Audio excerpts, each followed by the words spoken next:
Asante sana msikilizaji kwa kuweza kuwasha video hii na kuona kwamba video hii ina uwezo wa kukupa mwanga zaidi kutoka hapo ulipo na kuelekea hatua zingine ambazo unaziendea katika ujasiriamali.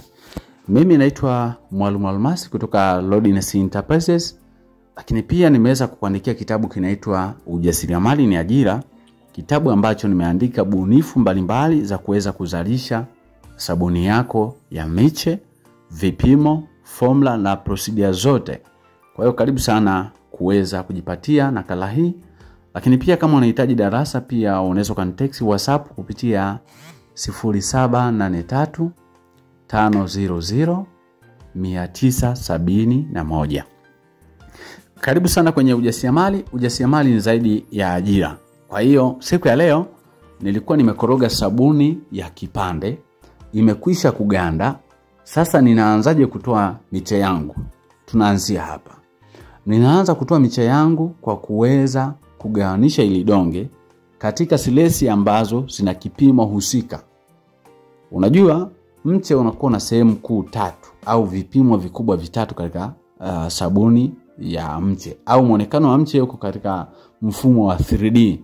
Yaani kuna kimo, kuna marefu na kuna mapana. Kuna kimo, marefu na mapana. Kwa hiyo hata wakati unakata sabuni yako, kuna upana, kuna urefu na kuna kimo cha mche wako. Kwa ni muhimu sana kuzingatia hata wakati unatengeneza boksi la kugandishia sabuni yako. Muhimu kutambua kimo cha boksi, upana wa boksi, lakini pia urefu wa boksi. Na hivyo vyote vinazaliwa na aina ya mche ambao unataka kuzalisha. Sasa kwa ajili ya kujifunza zaidi utanitext WhatsApp, tutaendelea kuelekezana zaidi. Kwa siku ya leo tuendelee na zoezi letu la kukata sabuni yetu tuweze kutoa miche ambayo imenyoka vizuri. Na ukataji wa sabuni, mambo makubwa mawili ambayo yanahitajika. Mawili au matatu.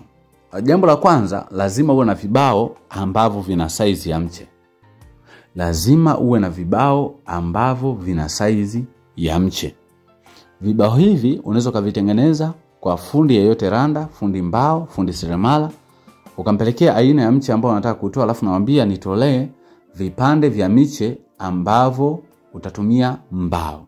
Zeni hivyo vipande ndio vitakuongoza wewe sasa kwenye kukata sabuni yako. Na jambo lingine la pili, lazima uwe na mshipi. Lazima uwe na mshipi. Hiyo ni lazima. Uwe na mshipi ambao sasa mshipi huu hasa ni aina ya kamba ngumu ambayo inatumika katika kureki au kukata. Vibao kazi yake ni kukupa vipimo. Ukishapata vipimo unatumia ule mshipi katika kukata. Kwa wale ambao wako katika madarasa yetu pia tunajaribu kujifunza katika uwazi zaidi ili tuelewe, na tunafanya kwa majaribio na tuna video ambazo zinaonyesha vipimo. Kwa hiyo na wewe ambaye unatamani kupiga hatua katika ujasiriamali, hauzuiliwi na mtu yeyote. Karibu utatutext WhatsApp kupitia hizo namba ambazo zinaonekana kwenye display. Zeni tutakupa utaratibu na wewe utakuwa mjasiriamali, utaanza kukimbiza ndoto zako. Lakini pia kwamba unahitaji kitabu, fine, vyote vinapatikana. Sasa msikilizaji, tunakata masilesi kama haya hapa ambayo yanaonekana. Ngoja nikusogezee. Hizi hapa ni silesi. Tunaita silesi sio za mkate, lakini ni lile donge ambalo ni kubwa la sabuni. Baada ya kukata sasa tukireki tunaita silesi. Na hapa sasa kutafuta mche, maana yake tunaenda kukata tena kipimo kingine cha mwisho ambao tutatumia hii mashine ambayo inaonekana hapa. Hii ni mashine msikilizaji. Hii mashine unaona kuna kamba hapa, kuna kama uzi. Huo ni waya kwa ajili ya kukata miche yako. Msikilizaji, natamani nitumie lugha rahisi ili uweze kunielewa. Ukweli ni kwamba wajasiriamali wengi wanasema sabuni za miche hazina faida. Huenda ni kweli, lakini inategemeana na malighafi au ingredients zile ambazo wao wanazitumia.